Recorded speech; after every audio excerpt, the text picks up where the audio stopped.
శ్రోతలకు స్వాగతం. ఈరోజు వినిపించబోతున్న నవల ఆకాశానికి నిచ్చెన. రచన శ్రీరంగం మురళీధర్ గారు. సమయం 10 గంటలు. అప్పటికే ఎండ తీక్షణంగా ఉంది. ఆ సమయంలో మాధవుడు సైకిల్పై ప్రయాణిస్తున్నాడు. కసికొద్దీ సైకిల్ తొక్కుతున్నాడు. పాదాలు పెడల్పై బలంగా కదులుతున్నాయి. ఆ రహదారిలో క్షణానికో వాహనం వస్తూ పోతూ ఉంటాయి. పైన ఎండను గాని వాహనాల రుదను గాని అతను పట్టించుకోవడం లేదు. ఎంత వేగంగా సైకిల్ నడుపుతున్నాడంటే వేగంగా వెళ్తున్న వాహనాలతో పోటీ పడుతున్నాడా అనిపిస్తోంది. మనసంతా వికలంగా ఉంది. నిష్కారణంగా తల్లి తనను దూషించింది. ఆ మాటలు గుర్తుకొస్తున్నాయి. ఉక్రోషంతో మరింత వేగంగా సైకిల్పై వెళ్తున్నాడు.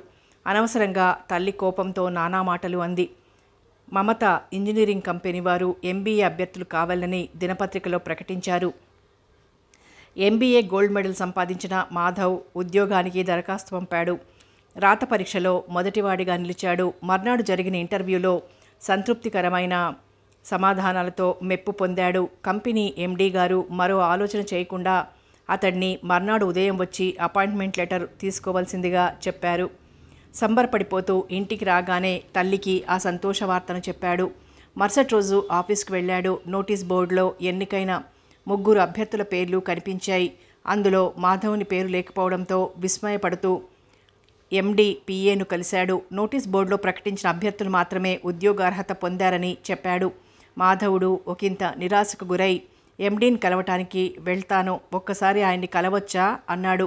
రాత్రే MD గారు అమెరికాకు వెళ్లారు. 3 నెలల వరకు తిరిగి రారని PA చెప్పడంతో నిరాశగా బయలుదేరి ఇంటికి తిరిగి వచ్చాడు. తల్లికి ఈ వార్త ఎలా చెప్పాలని మదనపడిపోయాడు. ఆమె వంట మనిషిగా ఒకరింట్లో పనిచేస్తోంది. ఈ పాటికి ఇంటికి తిరిగి వచ్చి ఉంటుందని తలంచాడు. అప్పటికే తల్లి ఓ మూలన విచారంగా కూర్చుని ఉండటం గమనించాడు. తలంచుకుని తల్లి ముందు నేరస్తుడిగా నిల్చున్నాడు. ఉద్యోగం రాలేదని కంపిత స్వరంతో అన్నాడు. ఆ మాట విన్న తల్లి చివాలున లేచి నిప్పులు కురుస్తున్న కళ్ళతో కొడుకు వంక తీక్షణంగా చూస్తూ, MBAలో మంచి మార్కులతో పాస్ అయ్యావు. ఉద్యోగం సంపాదించలేనప్పుడు ఉపయోగం ఏమిటి? ఉద్యోగం సంపాదించుకునే తెలివితేటలు బొత్తిగా లేవు. నలుగురి మధ్యకు వెళ్ళడానికి ముఖం చెల్లదు. తల్లి సంపాదనతో తిని కూర్చోవటం ఒక్కటే తెలుసు. ఎందుకు పనికిరాని వెదవ్వి, సిగ్గుపడాలి, దురదృష్టజాతకుడివి. పుట్టి తండ్రిని దూరం చేశావు. కష్టపడి చదువు చెప్పించాను. నువ్వు పుట్టకపోయినా బాగుండేది, నాకు సుఖంగా ఉండేది అని విసురుగా వెళ్ళిపోయింది. ఉద్యోగం రాకపోవడంలో తన తప్పులేదని తల్లికి చెప్పాలనుకున్నాడు. తన మాటలు వినిపించుకోకుండా గుక్క తిప్పుకోకుండా తల్లి మాట్లాడుతుంటే నిర్వీర్యుడై నిల్చుండిపోయాడు. ఉక్రోషం తన్నుకొచ్చింది. కన్నీళ్లు చిప్పిల్లాయి. దుఃఖంతో గొంతు మూగబోయింది. గిరుక్కున కదిలి బయటికొచ్చాడు. కిటికీ చువ్వలకు గొలుసు వేసి కట్టిన సైకిల్ తీసుకుని గేటు దాటి రోడ్డు మీదకొచ్చాడు. అలా సైకిల్పై ఎంత దూరం వెళ్ళింది, ఎంత సమయం గడిచింది గమనించలేకపోయాడు. గమ్యం ఎరుగని ప్రయాణం అతనిది. క్రమేపీ అతనిలో శక్తి సన్నగిల్లసాగింది. వేగం మందగించింది. పిక్కలు పట్టేశాయి. సైకిల్ తొక్కలేకపోతున్నాడు. ఓ కల్వర్ట్ దగ్గర ఆగిపోయాడు. సైకిల్ పైనుంచి దిగలేకపోయాడు. నిల్చోనలేక తూలిపడబోయాడు. సైకిల్ ఆసరాతో నిలదొక్కుని నిల్చున్నాడు. శరీరం అంతటా చెమటలు పట్టేశాయి. ఊపిరి భారంగా కదులుతోంది. పైన ఎండ మరింత తీక్షణంగా ఉంది. సైకిల్ తీసుకుని నెమ్మదిగా కల్వర్ట్ గోడపై కూలబడిపోయాడు. నిస్సత్తువుగా ఉంది. అరగంట సేపు కాళ్ళు బారజాపి సేద తీర్చుకున్నాడు. పరిస్థితి యథాస్థితికి రాసాగింది. నెమ్మదిగా తలెత్తి చుట్టూరా ఉన్న ప్రదేశాన్ని పరికించాడు. రోడ్డు కటు ఇటు దట్టమైన అడవి. బహుశా ప్రభుత్వానికి చెందిన అడవి అయి ఉంటుంది. బారెడు చెట్లతో ఆ ప్రదేశం నిండి ఉంది. అతడు ఉన్న ప్రదేశం సిటీకి ఎంత దూరంలో ఉన్నదో తెలియదు. చెట్ల నీడన కాసేపు విశ్రాంతి తీసుకోవాలనుకున్నాడు. నెమ్మదిగా లేచి నిల్చొని ఆ చెట్ల వైపు చూపు సారించాడు. కొంత దూరంలో మండపం లాంటిది లీలగా గోచరించింది. సైకిల్ నడుపుతూ మండపం వైపుకు బయలుదేరాడు. నేలపై దట్టంగా ఆకులు కప్పేసి ఉన్నాయి. పాదాల క్రింద నలిగి ఆకులు కరకరా చప్పుడు చేస్తున్నాయి. మండపం చేరుకున్నాడు. సైకిల్ను ఓ చెట్టు బోదె కానించాడు. మెట్లెక్కి మండపంలోకి అడుగుపెట్టాడు. నేలంతా దుమ్ము ధూళి, గాలికి కొట్టుకునొచ్చిన ఆకులు, చెత్త చెదారం. పైనుండి బూజు వేళ్లాడుతోంది. ఎదురుగా తలుపులు లేని గర్భగుడి, అరుగు, దానిపై మకిలి పట్టిన శివలింగం గోచరించింది. అది పాడుబడిన శివాలయమని, అనేక సంవత్సరాల నుండి పూజా పునస్కారాలు లేవని అనిపించింది. అతనికి అక్కడ కూర్చోవడానికి మనస్కరించలేదు. అసంకల్పితంగా కదిలి మండపం నుండి కిందికొచ్చాడు. చేతికందిన కొమ్మలు విరిచి కట్టగా కట్టాడు. తిరిగి మండపంలోకొచ్చి ఆ కొమ్మలతో చెత్తనంతా కిందికి నెట్టేశాడు. కప్పు నుండి వేళ్లాడుతున్న బూజును తొలగించాడు. మండపమంతా శుభ్రపరిచేసరికి సరిగ్గా గంట పట్టింది. గర్భగుడి వంక చూశాడు. అక్కడి ప్రదేశాన్ని కూడా శుభ్రపరచాలనుకున్నాడు. ముందుకు కదిలాడు. ఇంతలో గర్భగుడిలోంచి ఒక పాము ఈవలకు వచ్చి చెరచెరా పాకుతూ వెళ్ళిపోయింది. వెనక్కి గంతేసి నిల్చున్నాడు. లోపలింకా మరిన్ని పాములుంటే ఎలాగా అనుకున్నాడు. చేతిలోని కొమ్మలతో గర్భగుడి గోడపై బాదాడు. ఆ చప్పుడు విని అందులో పాములేమైనా ఉంటే బయటకు వస్తాయనుకున్నాడు. ఓ 10 నిమిషాల తర్వాత సంశయిస్తూనే మెల్లగా గర్భగుడిలోకి అడుగు పెట్టాడు. అక్కడ కూడా శుభ్రపరిచాడు. శివలింగాన్ని ఆకులతో తుడిచాడు.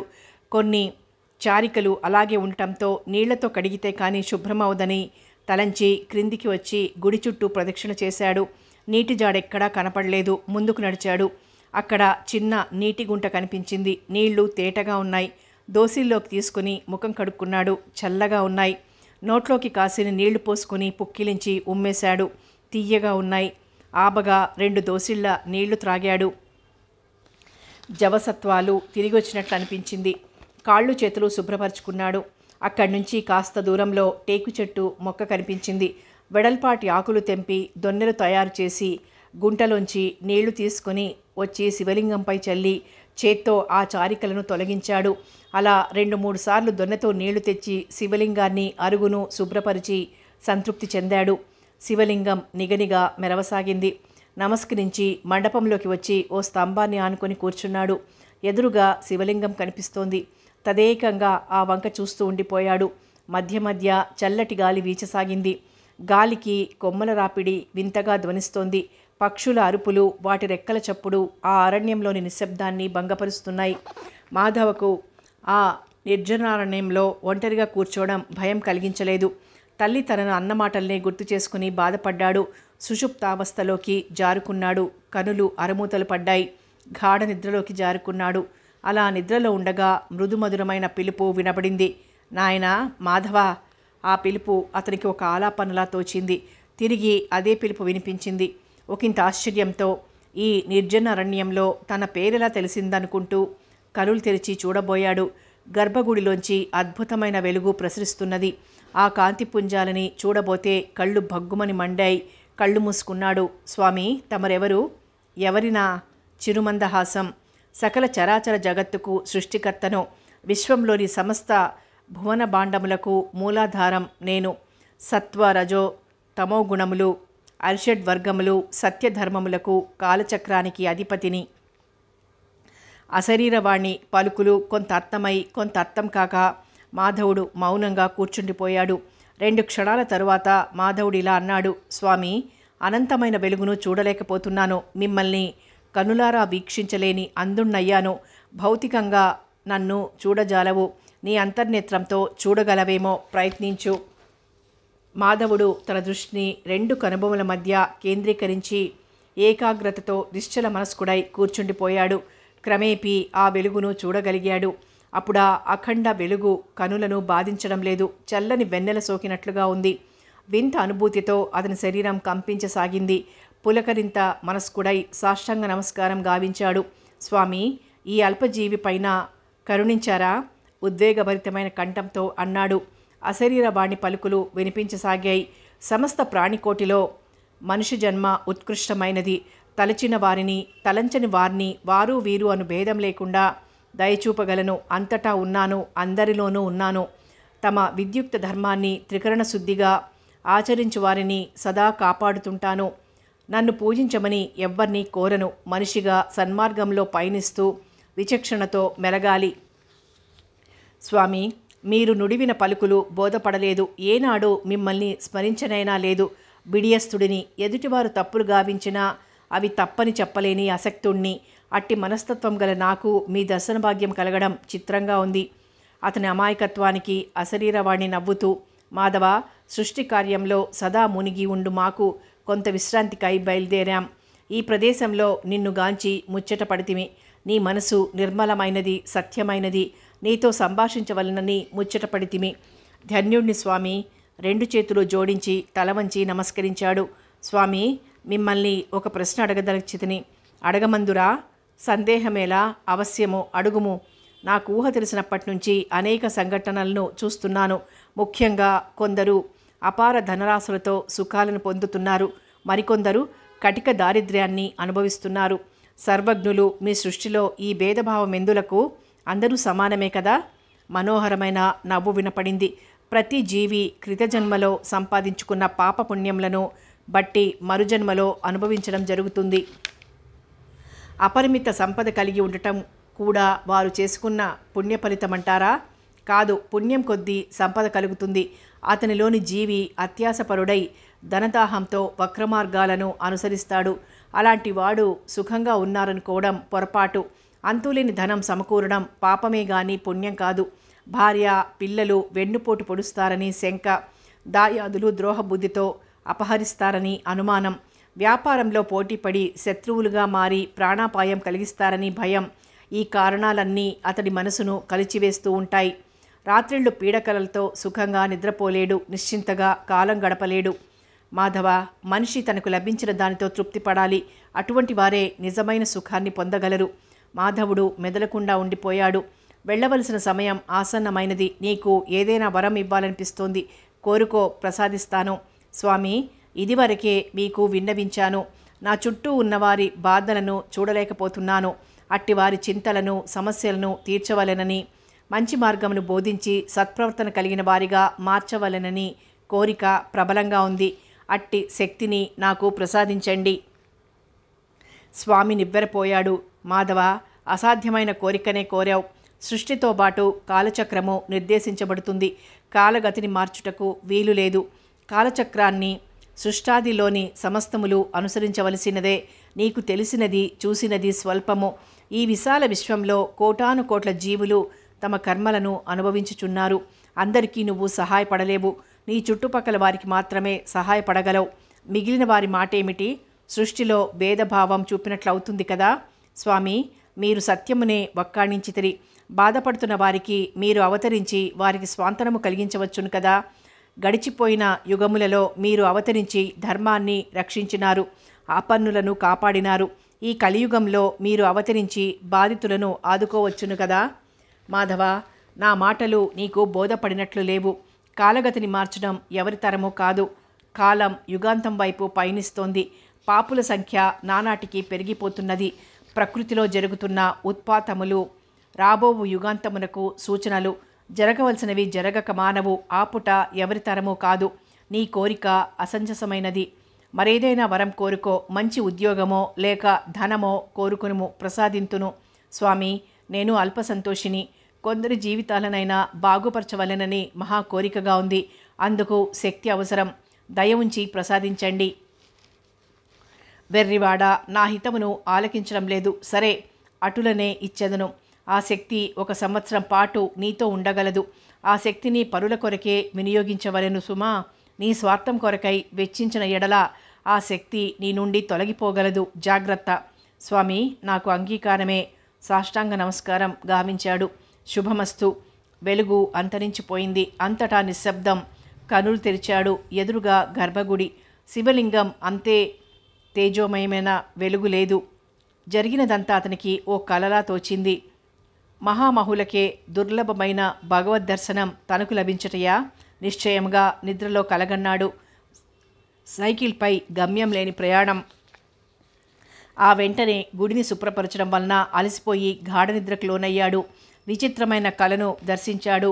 కానీ ఇదేమిటి? మనసంతా తేలిగ్గా హాయిగా ఉంది. అనూహ్యంగా ఉత్సాహం ఉరకలు వేస్తోంది. కారణం ఏమై ఉంటుంది? ఎండ తీవ్రత తగ్గిపోతోంది. పక్షుల కిలకిలారావం వినిపించసాగింది. ఇక్కడికి వచ్చి చాలా పొద్దుపోయి ఉండాలి.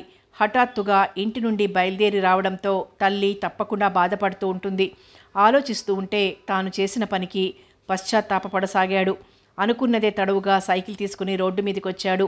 సూర్యుడు అస్తమించబోతున్నాడు. ఒళ్ళెరగకుండా నిద్రపోయాను అనుకుని వెంటనే సైకిల్ తీసుకుని బయలుదేరాడు. 1 ఫర్లాంగు దూరం వెళ్ళిన తర్వాత ఓ లారీ హఠాత్తుగా ముందుకొచ్చి ఆగింది. మాధవ్ సైకిల్ దిగి నుంచున్నాడు. క్యాబిన్లో నుంచి డ్రైవర్ తల బయటకు పెట్టి, ఎక్కడికి వెళ్ళాలి బాబూ అన్నాడు. అప్పుడు మాధవుడు సిటీకి వెళ్ళాలని చెప్పాడు.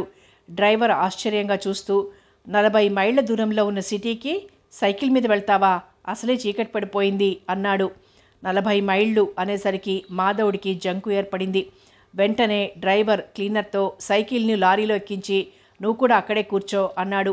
సైకిల్ ఎక్కించిన తర్వాత మాధవునితో, నువ్వు క్యాబిన్లో కూర్చో బాబు అని డ్రైవర్ కూడా తన సీట్లో కూర్చుని లారీని స్టార్ట్ చేశాడు. లారీ బయలుదేరింది. డ్రైవర్ లారీ తోలడంలో నిమగ్నమయ్యాడు. మాధవుడు తనలో తాను ఆశ్చర్యపోసాగాడు. ఉదయం సైకిల్పై 40 మైళ్ళు ప్రయాణం చేశానా అని. లారీ గంటసేపు ప్రయాణించి సిటీ చేరుకోగానే మాధవుడు చెప్పిన మీదట లారీ ఆగింది. క్లీనర్ లారీలో నుంచి సైకిల్ కిందికి దింపాడు. క్యాబిన్లో నుంచి దిగుతూ డ్రైవర్కు కృతజ్ఞతలు చెప్తూ పేరేమిటని అడిగాడు. డ్రైవర్ నవ్వుతూ ఈశ్వర్ అని చెప్పాడు. ఆ పేరు వినగానే విస్తుపోవడం మాధవుని వంతైంది. లారీ ముందుకు సాగిపోగా అక్కడే కొన్ని నిమిషాలు నిల్చుండిపోయాడు. లారీ రావడం, తనను తీసుకొని రావడం యాదృచ్ఛికమా లేక స్వామి కటాక్షమా? ద్వైధీభావంతో అలాగే కొంత తడువు సమయం గడిపి నెమ్మదిగా సైకిల్పై ఇంటికి బయలుదేరాడు. గేటు తెరిచి సైకిల్తో పాటు లోపలికొచ్చాడు. గోడవారగా సైకిల్ నిలిపి కిటికీ చువ్వలకు వేలాడుతున్న గొలుసును సైకిల్ రాడ్కు చుట్టి తాళం వేశాడు. వెనక్కు తిరిగొచ్చి గేటు ముయ్యబోతుండగా ఇంటిలో వాటాకున్న విశ్వనాథం ఎదురుపడ్డాడు. మాధవ్ను చూసినంతనే ఆతృతగా, ఎక్కడికి వెళ్ళిపోయావు? మీ అమ్మగారు ఎంత కంగారు పడుతున్నారో తెలుసా? ఉదయం అనగా వెళ్ళిన వాడివి ఇప్పుడు రావడం? మధ్యాహ్నం మీ అమ్మగారు వచ్చి అలిగి ఇంటి నుండి వెళ్ళావని చెప్పే వరకు నాకు తెలియదు. వెతికి తీసుకురమ్మని కళ్ళనీళ్లు పెట్టుకుంటూ వేడుకుంది. ఆమె బాధను చూడలేక నీ కొరకు వెదకని ప్రదేశం లేదు. తరచూ నువ్వు కలుసుకునే స్నేహితుల ఇళ్లకు వెళ్ళాను. నీ జాడ చెప్పలేకపోయారు. నువ్వేదో బుద్ధిమంతుడవని నెమ్మదస్తుడవని ఇన్నాళ్ళు భావించాను. అమ్మ ఏదో అందని అలా చెప్పకుండా వెళ్ళిపోవడమేనా? విశ్వనాథం అంటున్నంతసేపు మౌనంగా తలుంచుకొని నిల్చున్నాడు. సరే సరే లోపలికి వెళ్ళు, మీ అమ్మ ఎదురు చూస్తున్నది, ఆమెను సంతోషపరచు అని తన వాటాలోకి వెళ్ళిపోయాడు. నెమ్మదిగా అడుగులు వేసుకుంటూ అపరాధి వలె లోపలికి అడుగు పెట్టాడు. తల్లి గోడకు చేరగిలబడి కళ్ళు మూసుకొని కూర్చునుంది. చెంపలపై కన్నీటి చారికలు. మాధవుని మనసు ద్రవించిపోయింది. అమ్మా అని ఆర్ద్రంగా పిలిచాడు. కళ్ళు తెరిచి చూసింది. ఎదురుగా నిల్చున్న కొడుకును చూసి చివాలున లేచి వెళ్ళి కౌగులించుకొని అతని నుదురును ముద్దాడింది. ఎక్కడికి వెళ్ళావురా మాధవా? పాపిష్టిదాన్ని, అనరాని మాటలు అన్నాను, తప్పు నాదే. అయినా నిన్ను తిట్టే అధికారం లేదంటావా? కోపంతో అలిగి వెళ్ళిపోవడమేనా? నేనెంత బాధపడి ఉంటానో గ్రహించలేదా? నా వలన పొరపాటు జరిగింది, అలా వెళ్లకుండా ఉండాల్సింది. నా తప్పును క్షమించమ్మా. ఆమె కాళ్లపై పడ్డాడు. కొడుకుపై జాలి కలిగింది. అక్కున చేర్చుకుంది. ఎప్పుడనగా తిన్నావో? ఆకలి వేయడం లేదా? ఈలోపుగా నువ్వు స్నానం చేసి దుస్తులు మార్చుకో, వంట చేస్తాను. నీ కొరకు ఎదురు చూస్తూ ఈ పూట వంట చేయలేదు. మాధవుడు నూతి దగ్గరకు వెళ్ళి తొట్టి నిండా నీళ్లు నింపి స్నానం చేసొచ్చాడు. చల్లటి నీళ్లు శరీరం మీద పడి బడలిక దూరమైంది. దుస్తులు మార్చుకుని తల్లి పిలుపు కోసం ఎదురు చూడసాగాడు. వంట పూర్తి చేసి యువతలకొచ్చి, పాపం విశ్వనాథం ఉదయం నుంచి ఏమీ తినలేదు, భోజనానికి రమ్మని వెళ్ళి పిలుచుకొనిరా అంది మాధవునితో. ఇద్దరి ముందు కంచాలు పెట్టి అన్నం కూరలు వడ్డించింది. అమ్మా, మాతో పాటు నువ్వు కూడా తిను అన్నాడు. అవును మాణిక్యం, నువ్వు కూడా వడ్డించుకో, ముగ్గురం భోజనం చేయొచ్చును విశ్వనాథం అన్నాడు. బలవంతం చేయగా మాణిక్యం మరో పళ్ళెంలో వడ్డించుకున్నది. ఆకలితో ఉన్న ముగ్గురు భోజనం చేయసాగారు. పెరట్లో పాదుకు కాచిన దొండకాయల వేపుడు, మజ్జిగ పులుసు, కమ్మటి పెరుగు వంటలు రుచిగా ఉన్నాయి. విశ్వనాథం భోజనం ముగించి లేచి చేయి కడుక్కొనొచ్చాడు. మాణిక్యం, నీ చేతి వంట అమోఘం. నా అర్ధాంగి పోయిన తర్వాత నా స్వయం పాకంతో నాలుక రుచిపోయింది. ఇన్నాళ్లకు సుష్టుగా భోజనం చేయగలిగాను. నువ్వు సమ్మతిస్తే ఇక ముందు నా భోజనం మీ ఇంట్లోనే. అందుకు సరిపడా సరుకులు తెచ్చిస్తాను. ఖర్చులకు 5,000 ఇస్తాను. ఇంటి కిరాయి పెంచి మరొక 5,000 ఇస్తాను. ఇక ముందు ఎవరి ఇళ్లకు వెళ్ళి వంట చేయవలసిన అవసరం లేదు. డబ్బులు సరిపోకపోతే నిర్మోహమాటంగా అడిగి తీసుకోవచ్చును. ఏమంటావు మాధవ? పెద్దవారు దేవుడిలా ఆదుకుంటానంటే నేనెలా వద్దంటాను?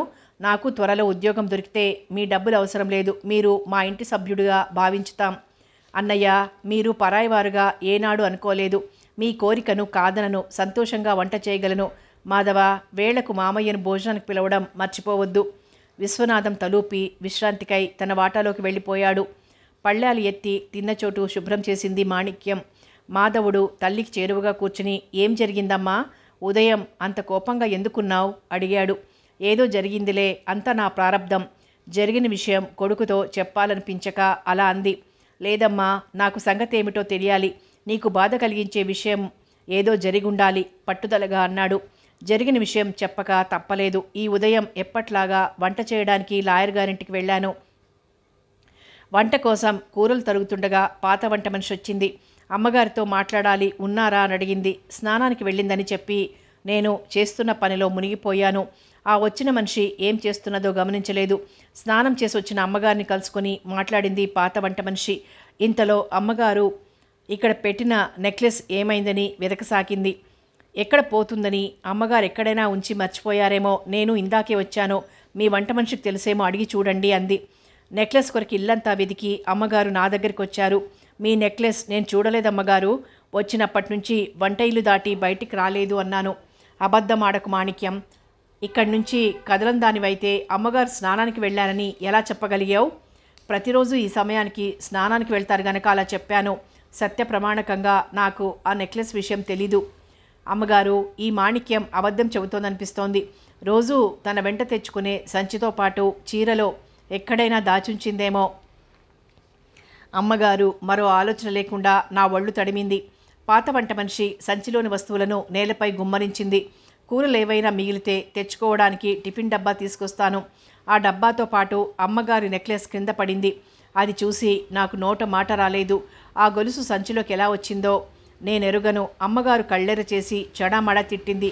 ఆ తిట్లు మౌనంగా భరించాను. ఆ పాత వంట మనిషి నా మీద కుట్రతో ఈ పని చేసిందని చెప్పలేకపోయాను. మంచిదాని అనుకున్నాను కానీ దొంగతనం చేసే బుద్ధి ఉందని గ్రహించలేకపోయాను. పోలీసులను పిలిచి తగిన శాస్తి చెయ్యాలి. పోలీసులు అనేసరికి పాత వంట మనిషి గతుక్కుమంది. ఎందుకమ్మా, వాళ్ళని పిలిస్తే కేసులంటూ వాళ్ళ చుట్టూ మనం తిరగాలి. గొలుసు వాళ్ళు తీసుకెళ్ళి కేసు పూర్తయ్యాక ఇస్తారు. గొలుసు దొరికింది గనక మాణిక్యాన్ని పనిలోంచి తీసేయండి అని సలహా పారేసింది. ఆ సమయంలో పాత వంట మనిషి మాటలు సమంజసంగా తోచి, ఇక ముందు మా ఇంటికి రావద్దు, నీకు రావాల్సిన డబ్బులు కూడా ఇచ్చేది లేదు, వెళ్ళు, నీ ముఖం నాకు చూపించకు అంది ఇంటావిడ. చెయ్యని దొంగతనం అంటగట్టి రావాల్సిన డబ్బులు ఎగ్గొట్టడం బాధనిపించింది. ఏం చెయ్యను, కళ్ళ నీళ్లు పెట్టుకుంటూ ఇంటికొచ్చాను. నీకు ఉద్యోగం రాలేదని తెలిసేసరికి రోజులు ఎలా గడపడం అన్న బాధతో నీపై కేకలు వేశాను చెప్పటం ముగించింది. మాధవుడు తల్లి వంక చూసి జాలిగా, బాధపడకమ్మా, నీ తప్పేం లేదు, చేసిన పాపం ఊరికే పోదు అని తనకు ఉద్యోగం ఏ రకంగా రాలేదన్న విషయం తల్లికి వివరించాడు. అయ్యో, కొడుకు తప్పు లేకపోయినా అనవసరంగా తిట్టానని కించపడింది. అంతా మన దురదృష్టకరం. త్వరగా నువ్వు ఏదైనా ఉద్యోగం చూసుకో. నెలకు 3,000 రూపాయలు వచ్చే మార్గం పోయింది. వంట మనిషిగా మరొక చోట ప్రయత్నించాలి. విశ్వనాథం అన్నయ్య ఉద్యోగం అక్కర్లేదని చెప్పినా ఎందుకో నా మనసు అంగీకరించడం లేదు. నేను ప్రయత్నించి ఉద్యోగం సంపాదిస్తాను. భగవంతుడు ఏదైనా మార్గం చూపించకుండా ఉండడు. ప్రస్తుతం విశ్వనాథం మామయ్య సహాయం తీసుకోవడంలో తప్పులేదు. ఇంటి పట్టున ఉండి విశ్రాంతి తీసుకో అన్నాడు. తల్లి లోపలికి వెళ్ళి గ్లాస్తో గోరువెచ్చని పాలు తీసుకునొచ్చి, పాపం ఉదయం నుంచి భోజనం లేదు, పొద్దుపోయాక భోజనం చేయడం జరిగింది. విశ్వనాథం అన్నయ్యకు ఈ పాలు ఇచ్చిరమ్మని పురమాయించింది. మాధవుడు గ్లాస్ తీసుకుని వెళ్ళి 2 నిమిషాల్లో తిరిగొచ్చి, మామయ్య గాఢంగా నిద్రపోతున్నాడు, పిలిచినా పలకడం లేదు. గ్లాసు తల్లికి ఇవ్వబోయాడు. పాపం బాగా అలసిపోయి ఉంటాడు, ఆ పాలు నువ్వు తాగమని తల్లి అనడంతో మాధవుడు తాగేసి ఖాళీ గ్లాస్ తల్లి చేతికిచ్చాడు. తల్లి ఈవలకొచ్చి చాపా దిండు తీసుకొచ్చింది. తలుపు ఇసరా, పొద్దుపోయింది, పెందరాళే నువ్వు కూడా నిద్రపో అని చెప్పింది. చాప పరుచుకుని దిండుపై తలానించి నిద్రకు ఉపక్రమించాడు. ఆదమరిచి నిద్రపోతున్న కొడుకుగా వంక చూస్తూ మాణిక్యం చాలాసేపటి దాకా నిద్రపోలేదు. ఇక ముందు రోజులు ఎలా గడుస్తాయి అన్న చింత ఆమెలో ప్రవేశించింది. గాఢంగా నిట్టూర్పు విడిచి పక్క మీద కొరిగింది. తెలతెలవారుతుండగా మాధవ్కు మెలకు వచ్చింది. ఒళ్లంతా చెమటలు పట్టేసింది. నిద్రమత్తు తొలగలేదు.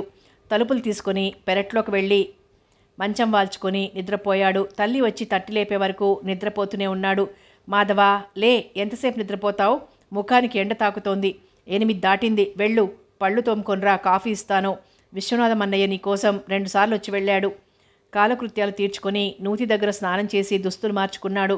దేవుని గుటిలో దీపం వెలిగించి కళ్ళు మూసుకొని నమస్కరించాడు. విశ్వనాథం వచ్చాడు. మాధవా, ఈ 5,000 తీసుకో. మీ అమ్మని అడిగి సరుకులు ఏమేం కావాలో కొని తీసుకునిరా.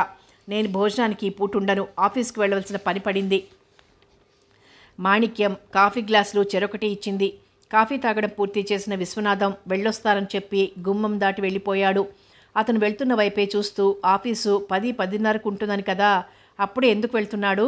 తల్లి అనగా ఏమో మరేదైనా పని కూడా ఉందేమో అని ఆమె సంశయాన్ని కొట్టిపారేశాడు. తల్లి పక్కన కూర్చుని ఇంటికి అవసరమైన సరుకుల జాబితా తయారు చేశాడు. లేచి వెళ్ళి అద్దం ముందు తలదువ్వుకున్నాడు. ఇంతలో మాధవ అన్న పిలుపు బయట నుంచి వినపడింది. ఈవలకొచ్చి చూశాడు. ఎదురుగా వచ్చి నిల్చున్న వారిని చూసి ఆశ్చర్యపోయాడు. తన క్లాస్మేట్ విద్యాధరి, ఆమెతో పాటు కాలేజీలో తమకు సీనియర్ హరీష్. గుమ్మానికి ఇరుపక్కలా ఉన్న అరుగులపై వాళ్ళు కూర్చున్నారు. సంభాషణ ఎలా మొదలుపెట్టాలో తోచక వాళ్ళిద్దరూ కొంత తడువు మౌనంగా ఉన్నారు. వారి హఠాత్ రాకకు కారణం బోధపడక వారి వంక చూస్తూ ఉండిపోయాడు. ఎంబీఏలో ఉన్నప్పుడు విద్యాధరి అతనిపై ప్రిన్సిపాల్కి కంప్లైంట్ ఇచ్చింది. ప్రేమలేఖ తనకు మాధవుడు రాశాడని ప్రిన్సిపాల్కి ఇవ్వగా క్లాస్లోని మాధవ్ను ఉన్నపళంగా పిలిపించడం జరిగింది. ఉత్తరం ఎందుకు రాశావని నిలదీసి అడిగాడు. అందుకు నీ సంజాయిషి ఏమిటి అన్నాడు. మాధవుడు తెల్లబోయాడు. తాను ఎవరికి ఎలాంటి ఉత్తరం రాయలేదని అన్నాడు. రాయకపోతే ఉత్తరం మాధవుని పేరుతో మరొకరు ఎందుకు రాస్తారని విద్యాధరి కోపంగా అంది. మాధవుడు అంటే మంచి అభిప్రాయం కలిగిన ప్రిన్సిపాల్ ఆ ఉత్తరం అతను రాసి ఉండడు అనిపించినా ఉత్తరం అతని పేరుతో ఉండటం, వయసులో ఉన్నాడు గనుక బహుశా రాసి ఉండొచ్చని నిశ్చయానికి వచ్చి 10 రోజులు కాలేజీ నుంచి సస్పెండ్ చేయబడినాడు. తాను నిర్దోషినని చెప్పినా ప్రిన్సిపాల్ వినలేదు. విద్యాధరి వంక కోపంగా చూసి కాలేజీ గేటు దాటాడు. విషయం తెలిసిన తల్లి విచారించిందే తప్ప కలిగిన వారితో వివాదం వద్దని చెప్పింది. అరుగు దిగి విద్యాధరి అతని ముందు దోషిలా నిల్చుంది. మాధవ్ గారు, నా వలన ఘోర అపరాధం జరిగింది. మీరే ఆ ఉత్తరం రాశారని దురభిప్రాయపడి ప్రిన్సిపాల్ గారికి రిపోర్ట్ చేశాను. మీకు మనస్తాపాన్ని కలిగించాను. ఆ ఉత్తరం మీరు రాయలేదని హరీష్ వారం క్రితం చెప్పాడు. వాళ్ల సంభాషణ కలగజేసుకుంటూ, అవును మాధవ్ గారు, అసలు దోషిని నేను. విద్యాధర్ని మొదటిసారిగా చూసి నేను ప్రేమలో పడిపోయాను. మనసులోని మాట ఆమెకు చెప్పాలని అనుకున్నాను. కానీ విద్యాధర్ని చూసి అందరూ భయపడేవారు. ఎలాగైనా నా ప్రేమను ప్రకటించాలని ఉత్తరం రాశాను. కానీ నా పేరు రాసుకోలేకపోయాను. అప్పటికే మీకు కాలేజీలో మంచి పేరు రావడం విని కొంత అసూయతో మీ పేరు రాయడం జరిగింది. మిమ్మల్ని సస్పెండ్ చేసిన సంగతి తెలిసి మెదలకుండా ఉండిపోయాను. ఆ పాపం ఊరికే పోలేదు. దాదాపు 3 నెలలు హాస్పిటల్లో ఉండవలసి వచ్చింది. ఆ సంవత్సరం పరీక్షలు రాయలేకపోయాను. మీరు కాలేజీ ముగించుకుని వెళ్ళిపోయారు. మీరు ఎంబీఏ గోల్డ్ మెడల్ సంపాదించారని తెలిసింది. నేను విద్యాధర్ని మర్చిపోలేకపోయాను. నా ఆరోగ్యం బాగుపడింది. ఇంటిలో నాకు పెళ్లి జరిపించాలని నాపై ఒత్తిడి తెచ్చారు. నా మనసులోని మాట చెప్పాను. అమ్మ నాన్న విద్యాధరి ఇంటికి వెళ్ళి పెళ్లి సంబంధం కుదుర్చుకొని వచ్చారు. నిశ్చయ తాంబూలాలు తీసుకున్న రోజు ఒంటరిగా మేమిరువురం కలుసుకొని మాట్లాడుకుంటూ ఉండగా మీ ప్రసక్తి వచ్చింది. నేను విద్యాధర్ని ఎంతగా ప్రేమించానో చెబుతూ ఉత్తరం సంగతి చెప్పాను. ఆ మాట వినగానే విద్యాధరి ముఖం వాడిపోయింది. చివాలను లేచి వెళ్ళిపోయింది. అనవసరంగా ఆ విషయం చెప్పకుండా ఉండాల్సిందనుకున్నాను. హరీష్ చేసిన పనికి నాకు కోపం చాలా వచ్చింది. పెళ్లి రద్దు చేసుకోవాలనిపించింది. నాన్నగారికి జరిగిన సంగతి చెప్పి నా మనసులోని మాట కూడా తెలిపాను. నిశ్చయ తాంబూలాలు జరిగాక పెళ్లి రద్దు చేయడం వలన నలుగురు అనుమానిస్తారని మీరిరువురు శుభలేఖ తీసుకుని వెళ్ళి అతనికి క్షమాపణలు చెప్పి వివాహానికి తప్పకుండా రమ్మని ఆహ్వానించండి. నాకు అతన్ని చూడాలని కోరికగా ఉంది అన్నారు నాన్న. మా అమ్మ మాత్రం పక్కపక్క నవ్వి కాలేజీలో ఇలాంటివి జరగడం సహజమని, అంత మాత్రాన కళ్ళనీళ్లు పెట్టుకోవాలా అంది. నాన్నగారు కోపంగా అమ్మ వంక చూసి, ఈ విషయంలో నీ జోక్యం అనవసరం, నువ్వు హరీష్ని తీసుకుని వెళ్ళు అన్నాడు. మాధవ్ గారు, మేమిరువురం మీ పట్ల ద్రోహం చేశాం. మీరు ఏ శిక్ష విధించినా భరిస్తాము.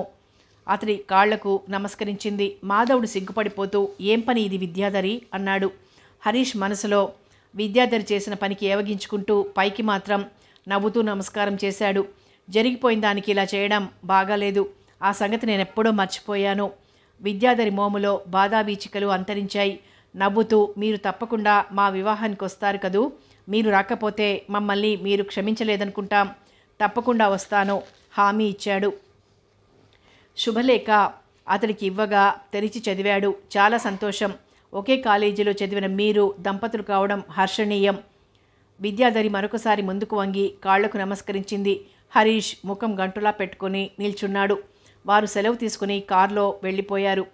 దారిలో హరీష్ ఉండబట్టలేక, ఏమిటి అన్నిసార్లు అతని కాళ్లకు నమస్కరించాలా? విద్యాధరి కళ్ళు చిట్లించి అతని వంక చూసింది చిరాగ్గా. మాధవుడు శుభలేఖ తెరిచి చదివాడు.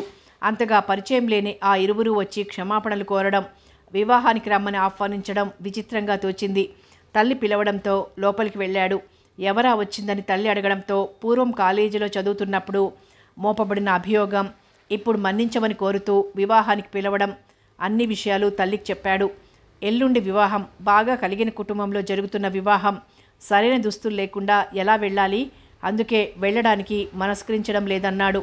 మండపంలో నిద్రలో కన్న కల గుర్తుకొచ్చి నిన్నటి నుండి జరుగుతున్న సంఘటనలకు సంబంధం ఏదైనా ఉందేమో అనుకున్నాడు. అతని మనసు ఓ పక్క కల నిజం కాదని ఊహించని సంఘటన అయి ఉండాలనుకున్నాడు. కొడుకు వంక చిరాకు పడుతూ ఇంటికొచ్చిన వాళ్ళకు కనీసం కాఫీ అయినా ఇవ్వాలనిపించలేదా అంది. వాళ్ళు హఠాత్తుగా రావడంతో కాస్త అయోమయానికి లోనయ్యాను అంతే అన్నాడు. బాగుందిరా నీ వరుస, ఇంటికొచ్చిన వారికి అతిథి మర్యాద చేయకపోతే ఎలా? వాళ్ళ వలన నీ మనసుకు కష్టం కలిగినా మన ధర్మం మనం పాటించాలి.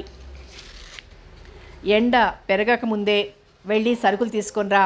విశ్వనాథం మామయ్యకు డబ్బు లెక్క చెప్పడం మర్చిపోకు. అలాగే వెళ్తాను కానీ ఎల్లుండి సంగతి చెప్పు. ఉన్న 2 జతలు మాసిపోయాయి, అక్కడక్కడ చిరుగులున్నాయి విచారంగా అన్నాడు. ఇప్పుడు తొందర ఏమొచ్చింది, పెళ్ళి ఎల్లుండి కదా, ముందు బజారుకు వెళ్ళిరా, ఏదైనా మార్గం దొరకకుండా ఉండదు. తల్లి భరోసా ఇవ్వడంతో మాట్లాడకుండా వెళ్ళిపోయాడు. మాణిక్యం వంటింట్లో పనిచేస్తూ ఆలోచించసాగింది. ఆమెకో ఆలోచన తట్టింది. ఇంట్లో ఉన్న భూషణంలో భర్త తాలూకు కొన్ని జతల దుస్తులున్నట్లు జ్ఞాపకం. 8 ఏళ్ల క్రితం తమను వదిలి వెళ్ళిపోయిన భర్త జ్ఞాపకం వచ్చాడు. ట్యూషన్ చెప్తున్న అమ్మాయి ప్రేమలో పడి 5 ఏళ్ల కొడుకుతో పాటు భార్యను వదిలి వెళ్ళిపోయాడు. భర్త తనకు ద్రోహం చేశాడు. అయినా అతని పట్ల కోపం కలగలేదు. తన ప్రారంధానికి విచారించిందే తప్ప ఏనాడు తన మనసులోని మాట తండ్రికి కానీ మాధవునికి కానీ వెల్లడించలేదు. వెంటనే వంటింట్లోంచి చీవలికొచ్చి గదిలో మూలన ఉన్న భూషణం తెరిచింది. పాత బట్టలు చాలానే ఉన్నాయి, అవి ఎందుకు పనికిరానివి. ఆ బట్టల్ని తొలగించింది. అడుగున ప్యాంటు షర్టు కనబడినాయి. అవి తమ పెళ్లినాడు భర్త వేసుకున్నవి. వాటిని చేతుల్లోకి తీసుకోగానే శరీరంలో అలజడి కలిగి చేతులు వణికాయి. భర్తను గురించిన ఆలోచనలు కమ్ముకున్నాయి. నిస్సత్తువుగా అనిపించి క్రింద కూలబడింది. చాలాసేపటిదాకా ఆమె అక్కడి నుంచి లేవలేదు. తన స్వార్థం చూసుకుని వెళ్ళిపోయిన మనిషి గురించి ఎందుకు ఆలోచించాలి? మనసు రాయి చేసుకుంది. ఇప్పుడు చింతించి లాభమేముంది? వంట సంగతి మరిచి వెర్రిదాన్లా కూర్చుంది. మాధవుడు ఈ పాటికి బజార్ నుండి బయలుదేరుంటాడు. మెల్లగా లేచి చేతులను ప్యాంటు షర్టు భూషణం పైన పెట్టి వంట ప్రయత్నానికి పూనుకుంది. వాకిట్లో అలికిడైంది. సరుకులతో మాధవ్ లోనికి అడుగుపెట్టాడు. 25 కిలోల బియ్యం బస్తా మోసుకొచ్చాడు ఆటోవాడు. మాణిక్యం వచ్చి, ఈ కాసిన సరుకులు నువ్వు తీసుకొని రావచ్చు కదా, ఆటో ఎందుకు, అనవసర ఖర్చు. షావుకారు ఆటో ఇచ్చి పంపాడు. 5,000లో మన పాత బాకీ 2,000 రూపాయలు జమ చేసుకుని మిగిలిన 3,000కి సరుకులు ఇచ్చాడు. తర్వాత ఇస్తారని చెప్పి మొత్తం డబ్బులకి సరుకులు తేలేకపోయావా? ఇప్పుడు మామయ్యకి ఏం సమాధానం చెప్తావు? ఆ మాత్రం షౌకార్తో గట్టిగా మాట్లాడలేకపోయావా? తల్లి అసంతృప్తి ప్రకటించింది. డబ్బును చూసి షావుకారు పాత బాకీ చెల్లించకుండా సరుకులు ఎలా ఇస్తాడు? కంగారు పడుకు, జరిగిన విషయం మామయ్యకు నేను చెప్తాను. తల్లి విసురుగా వంటింట్లోకి వెళ్ళింది. మాధవుడు ఉసూరుమని నిట్టూర్పు వదులుతూ చాపపైన కూర్చున్నాడు. వంట పూర్తి చేసి మాణిక్యం యువతలకొచ్చి భూషణంపై పెట్టిన బట్టలు తీసుకొచ్చి, మాధవ, ఈ బట్టలు నీకు సరిపోతాయేమో చూడు అంది. వాటి వంక ఆశ్చర్యంగా చూస్తూ, ఎక్కడివమ్మా, తాతయ్యవా అడిగాడు. కాదు, వివరాలు ఇప్పుడెందుకు, వేసుకొని చూడు, వదులుగా ఉంటే మీ స్నేహితుడి దగ్గరకు వెళ్ళి సరిచేయించుకో అంది. మాధవుడు వేసుకొని చూశాడు. చాలా వదులుగా ఉన్నాయి. ఆ దుస్తులు విడిచి తల్లికి ఇచ్చేశాడు. ఇవి ఎవరివి అడిగితే చెప్పవా అన్నాడు. మీ నాన్నకి చెందినవి, ఇన్నాళ్ళు భూషణంలో ఉన్నాయి. మాధవుడికి తండ్రికి చెందిన దుస్తులు అనగానే మనసు చివుక్కుమంది. ఈ బట్టలు పాతకాలం నాటివి. ఈ దుస్తుల రంగు నాకు నచ్చలేదు. తండ్రిపై ఉన్న విముఖతను పైకి కనిపించకుండా తల్లితో అన్నాడు. ఈ బట్టలకేమిటి, బాగానే ఉంటాయి. నా మాట విని భోజనం చేశాక నీ స్నేహితుడి దగ్గరకు వెళ్ళు. నిక్కచ్చిగా తల్లి వెళ్ళమనటంతో అయిష్టంగానే అంగీకరించి భోజనానికి కూర్చున్నాడు. కోటిలో చిన్ననాటి స్నేహితుడు ఖాదర్కు టైలరింగ్ షాప్ ఉంది. అడపాదడపా షాపుకు వెళ్ళి ఖాదర్తో కాలక్షేపం చేస్తుంటాడు. ఖాదర్ తండ్రి మాధవుడిని తన కొడుకులా ప్రేమిస్తూ ఉంటాడు. ఆ జతబట్టలు సంచిలో పెట్టుకుని బయలుదేరబోతుండగా తల్లి రూపాయి నోటిచ్చి బస్సులో వెళ్ళమంది. ఎందుకమ్మా, సైకిల్పై వెళ్ళొస్తాను అన్నాడు. ఈ ఎండలో సైకిల్పై వెళ్తావా, మతుండే మాట్లాడుతున్నావా? అయినా నీకు సైకిల్ ఉందంటే ఇల్లు గుర్తుండదు. ఫర్లాంగ్ దూరంలో ఉన్న బస్టాప్ వైపు బయలుదేరాడు. ఖాదర్ అతనితో పాటు 7వ క్లాస్ దాకా చదివాడు. షాపులో తండ్రి ఒంటరివాడైనాడని చదువు ఆపేసి తండ్రికి సహాయపడుతూ షాపులో ఉంటున్నాడు. షాపులో తండ్రి కొడుకులిద్దరూ ఉన్నారు. అతన్ని చూసి ఖాదర్ సంతోషంతో, ఏం భాయ్, చాలా రోజులైంది ఇటు రాక, మర్చిపోయావా మమ్మల్ని? అలా ఎన్నటికీ చెయ్యను. ఉద్యోగం గొడవలో పడి రాలేకపోయాను. తనకు ఉద్యోగం రాకుండా ఎలా పోయింది? తల్లిపై దొంగతనం మోపబొట్టం వివరంగా చెప్పుకొచ్చాడు. ఖాదర్ తండ్రి కల్పించుకొని, విచారించుకోబేటా, మంచివాళ్లకి ఏనాడు చెడు జరగదు. నువ్వు మంచివాడివి, అల్లా నిన్ను కాపాడుతుంటాడు. అది అల్లా ఇచ్చిన శక్తి అనుకోవాలి. జరుగుతున్న ప్రతి విషయం ఖాదర్కు చెప్పకుండా ఉండడు. మండపంలో తనకొచ్చిన కల సంగతి చెప్పకుండా దాచాడు. శక్తి అన్న పదం వినగానే ఉలిక్కిపడ్డాడు. నిజంగా ఆ కలలో జరిగినట్లయితే ఈ పాటకి ఏదో ఒక దృష్టాంతం గోచరించి ఉండవలసింది. పగటి కలలు నిజం కావని అంటారు. Madhava, pant shirt colour matching బాగుంది, కానీ ఈ జత వేసుకోవాలనిపించడం లేదు. అమ్మ బలవంతం చేస్తే కాదనలేకపోయాను. నాన్నంటే నాకు పరమ ద్వేషం అన్నాడు మాధవ్. తప్పు నువ్వు చేయలేదు, చేసింది మీ నాన్న అయితే నువ్వెందుకు సిగ్గుపడాలి అన్నాడు ఖాదర్ తండ్రి. అరగంటలో డ్రస్సు కొలతల ప్రకారం సరిచేయడం జరిగింది. ఇస్త్రీ చేసి మడత పెట్టి పేపర్లు చుట్టి సంచిలో పెట్టాడు. బాబా, మాధవుడిని బస్టాండ్ దాకా తోడుగా వెళ్ళొస్తాను అంటే అంగీకారంగా తండ్రి తలూపాడు. బస్టాప్ దగ్గర రావి చెట్టుంది. ఆ చెట్టును ఆనుకొని 60 ఏళ్ల పైబడిన ఓ వృద్ధుడు కూర్చుని ఉన్నాడు. ఒంటి మీద బట్టల్లేవు, నగ్నంగా ఉన్నాడు. ముందర ఓ డబ్బా ఉంది. దయతలిచిన వారు ఆ వ్యక్తిని చూసి డబ్బాలో డబ్బులు విసిరేస్తున్నారు. ఆడవాళ్లు అతన్ని చూడలేక కంగారుగా వెళ్ళిపోతున్నారు. అందరికీ ఇబ్బందిగానే ఉంది, ముఖ్యంగా స్త్రీలకు. పోలీసులు చూసి చూడనట్లు ఊరుకుంటున్నారు. యాచనలో ఇదొక ఎత్తుగడ. మాధవుడు చటుక్కున ముందుకు కదిలి ఆ వ్యక్తిని సమీపించాడు. ఇలా కూర్చోవటం నీకు సిగ్గనిపించడం లేదా? చూసేవారికి అసహ్యం కలగదనుకున్నారా? తీక్షణంగా అడిగాడు. ఆ వ్యక్తి మాట్లాడలేదు. దృష్టి ఎటువైపో ఉంది. సంచిలోంచి ఆ జతబట్టలు తీసి, తక్షణం ఇవి వేసుకో, లేదా నేను పోలీసుల్ని పిలిచి పిచ్చాసుపత్రికి పంపమంటాను. ఆ వృద్ధుడు తనను కాదన్నట్లు మెదలకుండా అలాగే కూర్చున్నాడు. తొందరగా ఈ బట్టలు వేసుకో, లేదా అందరినీ పిలిచి నీకు దేహశుద్ధి చేస్తాను గద్దింపు స్వరంతో అన్నాడు. అతడు తప్పదన్నట్లు లేచి వాళ్ల ముందే ప్యాంటు షర్టు ధరించాడు. మాధవుని వంక కోపంగా చూసి తన వస్తువులు తీసుకుని అక్కడి నుంచి వెళ్ళిపోయాడు. ఆ డ్రెస్ ఎందుకు ఇచ్చావు? పెళ్లికి ఎలా వెళ్తావు? ఖాదర్ అడిగాడు. పెళ్లికి వెళ్ళకపోయినా పర్వాలేదు. ఆ వ్యక్తి నగ్నంగా కూర్చోవడం చూస్తూ సహించలేకపోయాను. ఖాదర్ ఆలోచించి, నేను 5 నిమిషాలు తిరిగొస్తాను, అంతవరకు ఇక్కడే నుంచో, బస్సు వెళ్ళిపోతే మరొక బస్సులో వెళ్ళొచ్చు. వేగంగా వెళ్ళాడు. ఖాదర్ 5 నిమిషాల్లో తిరిగొచ్చాడు. చేతిలో కవరుంది. దానిని మాధవునికిస్తూ, ఎల్లుండి నా పుట్టినరోజు. బాబా నాకు 2 జతలు కుట్టాడు. బాబాకు నువ్వు చేసిన నిర్వాకం చెప్తాను. ఆయన నవ్వి, అచ్చా అచ్చా బచ్చా హై అని ఓ జత బట్టలు కవర్లో పెట్టి, ఇవి మాధవ్కివ్వు, తప్పకుండా ధరించాలని బాబా కోరాడని నా మాటగా చెప్పు. మాధవుడు స్నేహితుణ్ణి గాఢంగా కౌగిలించుకున్నాడు. ఈ జత బాబా స్వయంగా నా కొరకు కుట్టాడు. మరొక జత అక్కయ్య కుట్టించింది. అరే, మరి నీ జత నాకెందుకు? మీ అక్కయ్య కుట్టించిన జత ఇస్తే సరిపోయేది. బాబా అన్నీ ఆలోచించుతాడు. ఆ జత ఒకవేళ నీకిస్తే అక్కయ్య ఇల్లు పీకి పందిరి వేసేంత పనిచేసేది. ప్రేమతో తాను ఆ జత కుట్టిస్తే ఎందుకిచ్చావని బాబాను నన్ను నిలదీసేది. అతడి వద్ద సెలవు తీసుకుని బస్ ఎక్కాడు. ఇంటికి వెళ్ళగానే తల్లి ఆతృతగా డ్రెస్ గురించి అడిగింది. మాధవుడు కొత్త డ్రెస్ చూపించాడు. మాణిక్యం తెల్లబోయింది. ఇది నేనిచ్చింది కాదే, ఈ కొత్త జత ఎలా వచ్చిందని తల్లి అడిగింది. కోటిలో జరిగిన విషయమంతా ఆమెకు చెప్పాడు. అతడు చెప్పిందంతా విన్న మాణిక్యం ముఖం మార్చుకుంది. భర్తకు చెందిన ఆ ఒక్క గుర్తు లేకుండా బిచ్చగాడికి దానం చేయడంతో విచారించింది. తల్లిలో వచ్చిన మార్పును గ్రహించిన మాధవుడు అనునయంగా ఇలా అన్నాడు. నీ భర్తకు చెందిన వస్తువును ఎవరో అనామకుడికి దానం చేయడం తప్పే. తాళి కట్టిన భర్త కనుక అతడంటే నీకు గౌరవం ఉండొచ్చును, కానీ నాకు అతడంటే పరమసహ్యం. స్వార్థపరుడిని గౌరవించలేను. కొడుకు మాటలు విని ఊరుకుంది, కానీ మనసులో మాత్రం ఏదో పోగొట్టుకున్న దానిలా బాధపడింది. పెళ్లి బంధంతో కని పెంచిన వారిని వదిలి అత్తారింటికి వస్తుంది. భర్తే సర్వస్వమని, అత్తవారిల్లు తన స్వంతమని భావిస్తుంది. ఇంటిలిపాదికి సేవలు చేస్తూ సుఖాన్ని భర్తకు అందిస్తుంది. కలిగిన సంతానానికి స్తన్యమిచ్చి పెంచుతుంది. అదే ఈ దేశంలోని స్త్రీ గొప్పదనం. భర్త తిట్టినా కొట్టినా సహనంతో భరిస్తుంది. సహనానికి, ఓర్పుకు, క్షమకు, కరుణకు మారుపేరు స్త్రీ. ఈ దేశం మట్టి తీరు, సంస్కృతి సాంప్రదాయాలకు నిలయం. అందుకే భారతావని కర్మభూమి, దేవభూమి అయింది. రోజులు మారిపోతున్నాయి. ఇక్కడి జనాలకు పాశ్చాత్య పోకడలు అలవాటు చేసుకుంటున్నారు. పరివర్తనలో మార్పు కనిపిస్తోంది. అయినా స్త్రీలలో చాలామంది తమ సంస్కృతిని విడిచిపెట్టడం లేదు. కొందరు పాశ్చాత్య పోకడలను అనుసరిస్తున్నప్పటికీ మనసులో ఏదో ఒక విషయంలో ఇది మన సంస్కృతి కాదనే అనుకుంటారు. తల్లి ముభావంగా పళ్ళెంలో అన్నం కూరలు వడ్డించింది. చెంబుతో నీళ్లు తెచ్చి అక్కడ కూర్చోకుండా లోపలికి వెళ్ళిపోయింది. తల్లి ఇంకా కోపంగానే ఉందని గ్రహించిన మాధవుడు అమ్మా అని పిలిచాడు. మాణిక్యం వంట ఇంటి గుమ్మములో నిల్చొని ఏం కావాలి అని అడిగింది. మామయ్య ఎప్పుడొస్తాడో తెలీదు, నువ్వు కూడా భోంచేసేయి అన్నాడు. నా భోజనానికి ఏం తొందర ఉంది, నువ్వు కానీ. అలా కాదు, నువ్వు వచ్చి కూర్చో, నేను భోజనం చేస్తాను. ఇంతలో బయట నుండి మాణిక్యం అని పిలవడం విని కాస్త ఆశ్చర్యంగా గుమ్మం దాటి వాకిట్లోకి వచ్చింది. గేటు దాటి లోపలికొచ్చిన లాయర్ పద్మనాభం భార్య సుమతి నిల్చునున్నారు.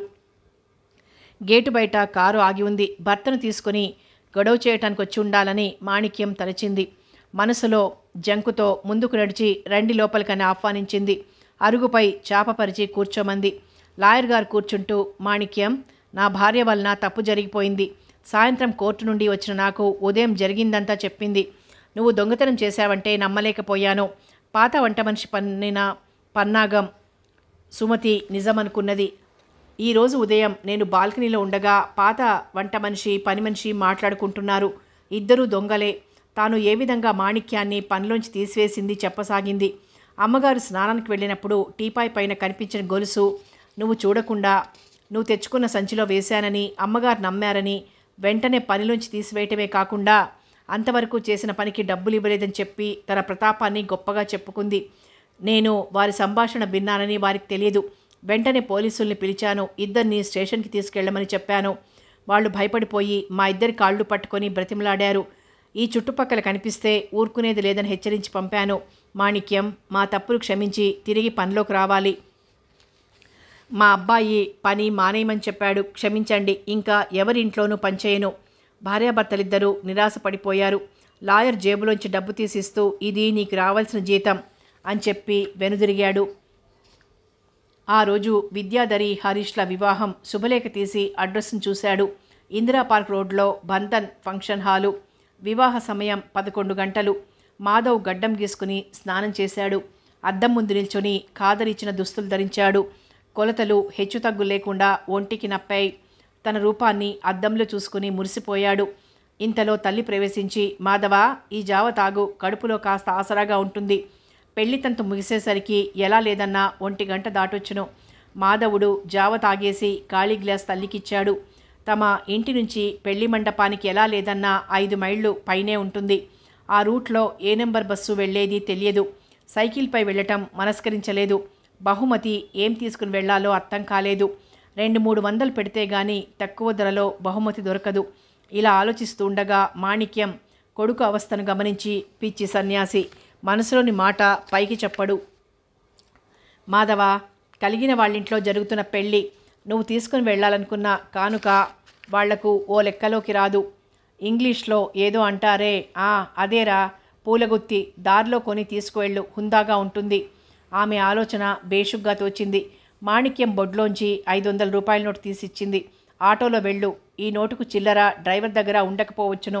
పచారీ కొట్టువాడి దగ్గర చిల్లర తీసుకుని బయలుదేరు అని తల్లి అనగా మాధవ్ తలూపి బయలుదేరాడు. అదే సమయానికి ఆ ఇంటికి 5 ఇళ్ళ అవతల ఉన్న ఇంట్లో ఉంటున్న సుబ్బారావు స్కూటర్పై ఎదురుపడ్డాడు. ఎక్కడికి బయలుదేరావు మాధవా అని అడిగాడు. పెళ్లికి వెళ్తున్నానని అడ్రస్ చెప్పాడు. చాలా ఖరీదైన ఫంక్షన్ హాల్ అది. రోజుకు 5 లక్షలు అద్దె వసూలు చేస్తారు. వాళ్ళు నీకేలా తెలుసు అని ప్రశ్నించాడు మాధవ్. వాళ్ళు తన క్లాస్మేట్స్ అని చెప్పాడు. అయితే రా, నా ఆఫీస్ ఆ రోడ్లోనే ఉంది, హాల్ దగ్గర దింపుతాను అన్నాడు. దారిలో ఒక ఫ్లవర్ బొకే కొన్నాడు. స్కూటర్పై అరగంటలో ఫంక్షన్ హాల్ను చేరుకున్నాడు. గేటు నుండి హాల్ వరకు పూలతో అద్భుతంగా అలంకరించబడింది. రిసెప్షన్లో సుగంధభరితమైన పన్నీటి జల్లులు కురిశాయి. విశాలమైన హాల్లోకి ప్రవేశించారు. అతిథులతో హాలు కిటకిటలాడుతోంది. ఖాళీ కుర్చీ కోసం వెతుకుతుండగా వేదికపైన కూర్చున్న విద్యాధరి చూపులు మాధవునిపై నిలిచాయి. తండ్రి చెవుల్లో మాధవ్ వచ్చాడని చెప్పింది. అతను ఒక వ్యక్తిని పిలిచి మాధవుని వంక చూపుతూ చెప్పాడు. ఆ వ్యక్తి వేదిక దిగి గబగబా నడిచి మాధవుని దగ్గరికి వచ్చాడు. అతన్ని తీసుకుని వీఐపీల కొరకు కేటాయించబడిన సోఫాల వరుస వైపు తీసుకుని వెళ్ళాడు. అప్పటికే సోఫాలన్నీ అతిథులతో నిండి ఉన్నాయి. సోఫాలో ఉన్న ఒకతని వంక చూసి, బాబాయ్, మీరు లేచి మరొక చోట కూర్చోండి అని అతన్ని లేపి మాధవుడిని కూర్చోబెట్టాడు. 25 నా కుర్రాడికి అంతటి గౌరవం ఇవ్వడం బాబాయ్ అనే ఆయనకు ఒళ్ళు మండింది. అతను విద్యాధరికి స్వయాన మేనమామ. అదంతా అవమానంగా తోచి చెల్లికి ఫిర్యాదు చేయాలని వేదికపైకి వెళ్ళాడు. జరిగిందంతా కళ్ళారా చూసిన ఆమె భర్తతో ఏదో చెప్పబోయింది. కళ్ళతో సైగ చేసిన భర్త వైపు కొరకొరా చూసి ముఖం పక్కకు తిప్పుకున్నది. తనను ఓ ప్రత్యేక వ్యక్తిగా గౌరవించడం, వీఐపీ లాంజ్లో స్థానం ఏర్పాటు చేయడం కాస్త ఆశ్చర్యం కలిగించింది. తడబకు ఎవరో ఒకరొచ్చి పలకరించడం, కూల్ డ్రింక్ తెచ్చివ్వడం అక్కడి వారు మాధవ్ వంక కుతూహలంగా చూడసాగారు. వివాహ కార్యక్రమాన్ని శ్రద్ధగా చూడసాగారు. జీలకర్ర బెల్లం కార్యక్రమం అనంతరం పెద్దల ఆశీస్సులతో మంగళసూత్రధారణ జరిగింది. తలంబ్రాలు పోటీపడి శిరస్సులపై ఒకరినొకరు ఉత్సాహంగా పోసుకున్నారు. ఆ పిమ్మట వేదిక పైన సింహాసనం లాంటి 2 కుర్చీలు వేసి వధూవరులను ఆసీనులు గావించారు. అలా కూర్చున్నారో లేదో అతిథులు పోటాపోటీగా బారులుగా వచ్చి అక్షింతలు చల్లేవారు కొందరైతే తెచ్చిన కానుకలను పలకరించి అందజేసేవారు కొందరు. అబ్బాయికి కొంతమంది, అమ్మాయికి కొంతమంది అందజేసి ఆశీర్వదించారు. అంతటితో వారి పని పూర్తయినట్లు భోజనశాల వైపు పరుగులు పెట్టారు. ఈ రోజుల్లో పెళ్లితంతు అంతా కృత్రిమం. ముఖ్యంగా స్త్రీలు పట్టుచీరలతో దగదగ మెరిసిపోయే నగలతో హాజరు కావడం, తమకంటే బాగా అలంకరించుకున్న వారిపై ఈర్ష్యపడటం సాధారణంగా జరుగుతోంది. ఎప్పుడూ కలుసుకుని వారు పెళ్లి పేరుతో వచ్చి దీర్ఘ సంభాషణలో మునిగిపోతారు. కానీ వివాహ కార్యక్రమాన్ని చూసిన పాపాన పోరు. బంధుత్వం, ఆప్యాయతలు, ప్రేమలు నశించిపోయాయి. అంతా కృత్రిమం. మాధవ్ని వేదికపైకి రమ్మని విద్యాధరి సైగ చేసింది. అతను వేదికపైకి వెళ్ళాడు. తన తల్లిదండ్రుల్ని పరిచయం చేసింది. తండ్రి రామ్మోహన్ రావు ఆప్యాయంగా కౌగిలించుకొని ఎంబీఏలో గోల్డ్ మెడల్ సంపాదించినందుకు అభినందించాడు. విద్యాధరి తల్లి సరస్వతి మాత్రం ముభావంగా ఉంది. అనవసరంగా కూతురు భర్త కలిసి ఆ కుర్రాడికి ప్రత్యేక గౌరవాన్ని ఇవ్వడం ఆమెకు నచ్చక చిటపటలాడుతోంది. ఈ పెళ్లి హడావిడి ఎల్లుండి సత్యనారాయణ వ్రతంతో ముగుస్తుంది. 2 రోజులు ఫ్యాక్టరీకి వెళ్లకుండా విశ్రాంతి తీసుకుంటాను. అప్పుడు ఇంటికి రండి, సావకాశంగా మాట్లాడుకోవచ్చును. రామ్మోహన్ రావు ఆహ్వానించగా మాధవుడు అందుకు అంగీకరించాడు. భోజనానికి తీసుకువెళ్లమని తన బంధువుల అబ్బాయిని పురమాయించింది విద్యాధరి. మాధవ్ అతనితో పాటు వెళ్ళాడు. పదార్థాలన్నీ చాలా రుచికరంగా ఉన్నాయి. ప్రత్యేకంగా ఓ టేబుల్ వేసి భోజనం వడ్డించారు. మొహమాట పడుతూ కాస్త రుచి చూసి భోజనం అయిందనిపించాడు. మాధవ్ తిరిగి హాల్లోకి వచ్చేటప్పటికి వివాహ తంతులో అప్పగింతలు తప్ప అన్ని కార్యక్రమాలు పూర్తి చేశాడు పురోహితుడు. ఇరు కుటుంబాల వారు, సన్నిహిత బంధువులు, వధూవరులతో పాటు భోజనాలకు లేచారు. దూరంగా నిల్చున్న మాధవ్ని పిలిచి వధూవరుల పక్కన కూర్చోమని చెప్పాడు రామ్మోహన్ రావు. తన భోజనం అయిపోయిందని చెప్పినా వినలేదు.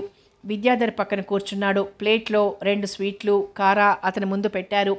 సరస్వతి ఇదంతా సహించలేకపోతోంది. నిప్పుల కుంపటి మీద కూర్చున్నట్లుగా ఉంది. అటు హరీష్ పరిస్థితి కూడా అలాగే ఉంది. అనుకోకుండా జరిగిన దానికి క్షమాపణ కోరడం, వివాహానికి రమ్మనడం అంతవరకు బాగానే ఉంది. మాధవ్కు అంత ప్రాముఖ్యతనిచ్చి గౌరవించడం హరీష్కు నచ్చడం లేదు. విద్యాధరిపై బాగా కోపం రాసాగింది. పక్కన కూర్చున్న తనను కాదని మాధవ్తో కబుర్లు చెప్తున్న విద్యాధరి వంక తీక్షణంగా చూశాడు. భోజనాలు పూర్తయినాయి. పిల్లవాడి తరపు పురోహితుడు హరీష్ను సమీపించి, ఓసారి ఇలా రండి, మీతో మాట్లాడాలి అని తీసుకుని వెళ్ళాడు. విద్యాధరి స్నేహితురాండ్రు గుంపుగా వచ్చి ఆమెను చుట్టుముట్టారు. వాళ్ళ అభినందనలు స్వీకరించి పిచ్చాపాటి మాట్లాడుతుండగా ఆమె కళ్ళల్లో ఏదో పడింది. కళ్ళు బగ్గున మండాయి. కనురెప్పలు తెరవలేకపోతోంది. నుదురంతా కుంకుమతో ఉండటం చూసిన ఆమె స్నేహితురాలు రుమాలుతో తుడిచి వేగంగా వెళ్ళి కళ్ళు కడుక్కోమని చెప్పింది. విద్యాధరి తడుముకుంటూ టాయిలెట్ రూమ్ వైపు వెళ్తుండగా హరీష్ గొంతు హెచ్చస్వరంతో విని అలాగే నిల్చుండిపోయింది. పురోహితుడు ధీటుగా సమాధానమిస్తున్నాడు. ఆమె ఒకంత ఆశ్చర్యపోతూ వారి సంభాషణ వినసాగింది. క్షణానికి ఆమె ముఖంలో రంగులు మారసాగాయి. హరీష్ వస్తున్నట్లుగా గమనించి అక్కడి నుంచి టాయిలెట్ రూమ్లోకి వెళ్ళి ముఖం కడుక్కున్నది. ఆమె విసవిస నడిచి వెళ్ళడం హరీష్ గమనించకపోలేదు. ముఖాలు మార్చుకొని ఇరువురు వచ్చారు. రామ్మోహన్ రావు సోఫాలో కూర్చొని మాధవ్తో మాట్లాడుతూ ఉన్నాడు. ఉద్యోగ ప్రయత్నం ఎందుకు చేయడం లేదని ప్రశ్నించగా, మమతా ఇంజనీరింగ్ కంపెనీలో ఇంటర్వ్యూకి వెళ్ళడం, ఉద్యోగానికి ఎన్నికైనా చివరికి ఉద్యోగం రాకపోవడం మాధవ జరిగింది చెప్పాడు. తేలుకుట్టిన దొంగల తన ముఖ కవళికల్ని కనిపించకుండా తల తిప్పుకున్నాడు. మాధవునికి రావాల్సిన ఉద్యోగం తనకు కాబోయే అల్లుడు హరీష్కు ఇవ్వమని తన స్నేహితుడైన మేనేజింగ్ డైరెక్టర్ను కోరగా లిస్టులో నుంచి మాధవ్ పేరు తొలగించబడింది. ఎల్లుండి తప్పకుండా రండి అని ఏదో పనున్నట్లు అక్కడి నుంచి వెళ్ళిపోయాడు. మాధవ వెళ్ళి నూతన వధూవరుల దగ్గర సెలవు తీసుకున్నాడు. హరీష్ తలూపాడు. విద్యాధరి మాత్రం అతనితో పాటు హాలు చివరి వరకు వెళ్ళి పెళ్లికి వచ్చినందుకు థ్యాంక్స్ చెప్పింది. మాధవ్ చిరునవ్వు నవ్వాడు. నూతన దంపతులు సదా సంతోషంగా ఉండాలని శుభాకాంక్షలు తెలపగా విద్యాధరి విచారంగా, నా జీవితంలో అది అసాధ్యంగా అనిపిస్తోంది. మాధవ్ ఆశ్చర్యంతో, అదేమిటలా అంటున్నావు? వివాహం ఆడదానికి శాపంగా పరిణమించకూడదు. తీరిక లభించినప్పుడు విశదంగా చెప్పగలను అని గిరుక్కున తిరిగి వెళ్ళిపోయింది. విస్తుపోయి మాధవ్ అలాగే నిల్చుండిపోయాడు.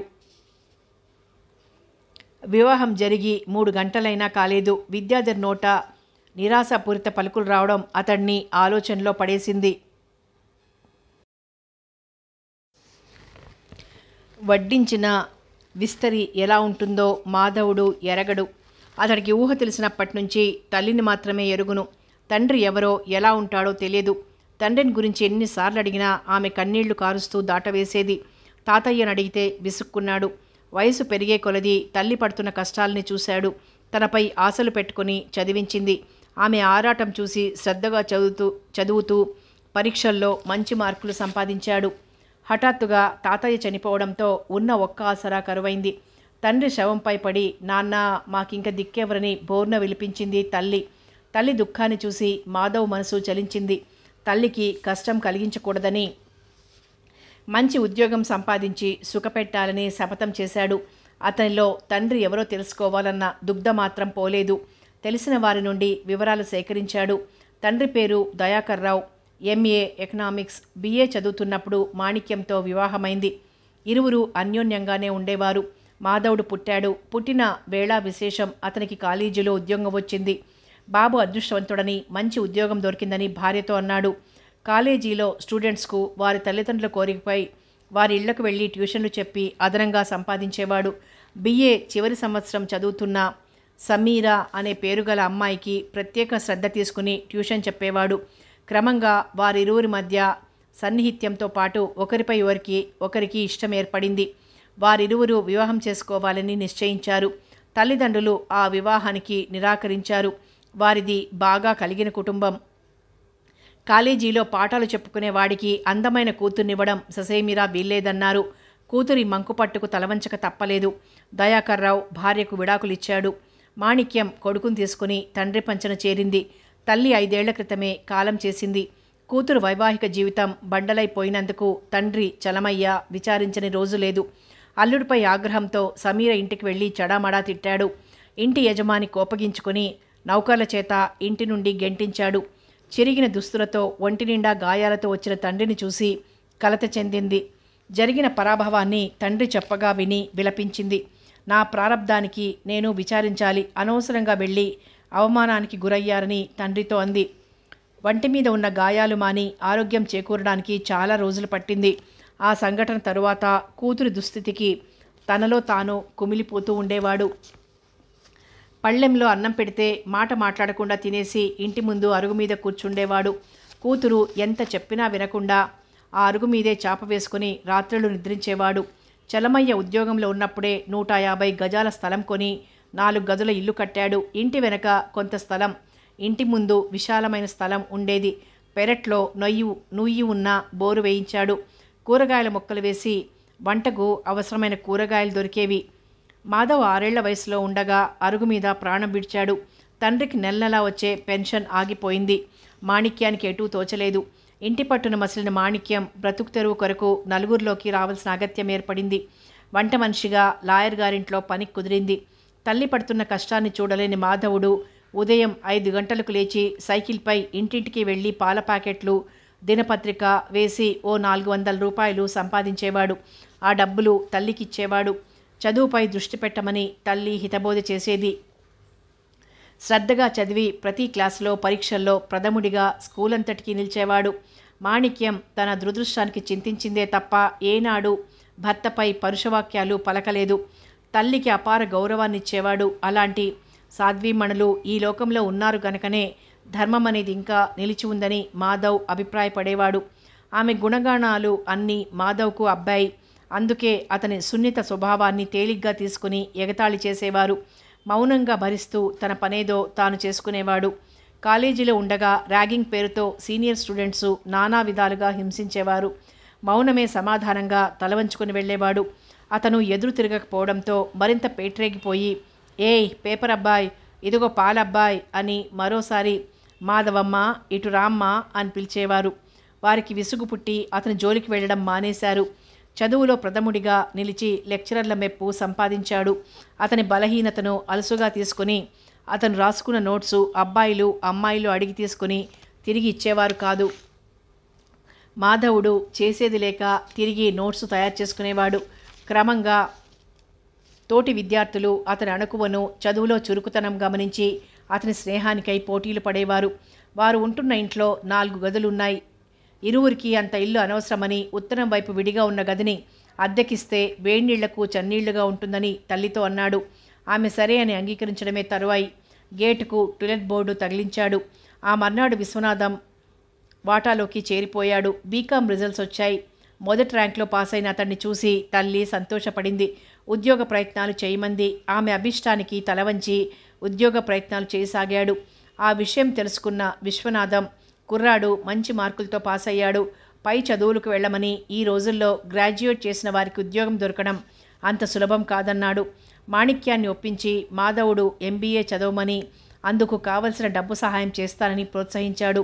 ఈ సందర్భంగా విశ్వనాథం గురించి వివరించవలసిన అవసరం ఎంతైనా ఉంది. కమర్షియల్ ట్యాక్స్ ఆఫీస్లో CTOగా పనిచేసి రిటైర్ అయ్యాడు. అమ్మాయి అబ్బాయి, కొడుకు అమెరికాలో ఉద్యోగం సంపాదించుకొని భార్యతో వెళ్ళిపోయాడు. కూతురు తల్లిదండ్రులను తమతో పాటు అమెరికా రావాల్సిందని బలవంతం చేసినా అందుకు అంగీకరించలేదు. కూతురు అలిగి అమెరికా వెళ్ళిపోయింది. అబ్బాయి 2 ఏళ్లకు ఒకసారి తల్లిదండ్రులను చూడాలని భార్య కూతురుతో కలిసి ఇండియాకు వచ్చేవాడు. హఠాత్తుగా భార్య మరణించడంతో విశ్వనాథం ఒంటరివాడయ్యాడు. తల్లి శ్రాద్ధకర్మలకే కొడుకు ఇండియాకు వచ్చాడు.